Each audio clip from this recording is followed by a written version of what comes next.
একটুখানি শর্ট হয় নেলস, ঠিক আছে? মানে চোখটা যাতে বড় দেখায়, বড় দেখায়। তোমার একদম ন্যাচারাল, যা হাতের কালার গলার কালার সেটাই হবে, একদম গলার কালার, যেন এক্সেসিভ কিছু না লাগে, যে একটা এক্সেসিভ কিছু সেটা যেন আলাদা। আর শুধু আমারও রিকোয়ারমেন্ট হয়েছে যে একটু চোখটা যাতে একটু শর্ট লাগে।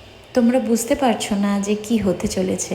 অ্যাকচুয়ালি এই আন্টিটার হচ্ছে 25th অ্যানিভার্সারি সেলিব্রেশন ছিল, যেটা ওনার মেয়ে আমাকে বুক করেছিল।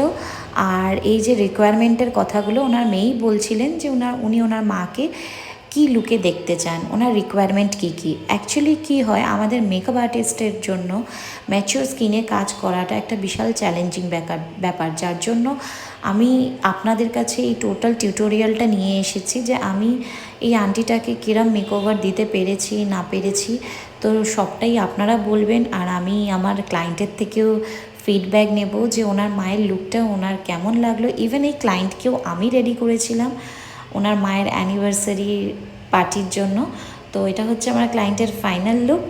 তো শুনে নাও। আমাদের স্পেশাল দিনে পিঙ্কিদিকে বুক করেছিলাম, তো কনফিডেন্সের সাথে তো আছেই, কোনো অসুবিধা নেই। আর আমার মায়ের আজকে স্পেশাল দিন, 25 ইয়ার্স কমপ্লিট হলো অ্যানিভার্সারি।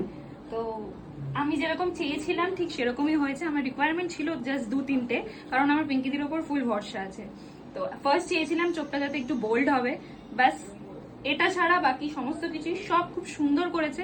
আর আমারটা তো লুকস দেখতেই পাচ্ছ। আমার দেখিয়ে দিই, একটু আইসটা ডাউন করো। হ্যাঁ খুব সুন্দর হয়েছে, একদম প্রপার লুক। এবার তুমি বলো তোমার সেজে কেমন লাগলো? আপনার তো আমি তো কোনোদিন সাজিনি, ফার্স্ট টাইম, তবে ফার্স্ট টাইম সেজেছি, খুব সুন্দর লাগছে।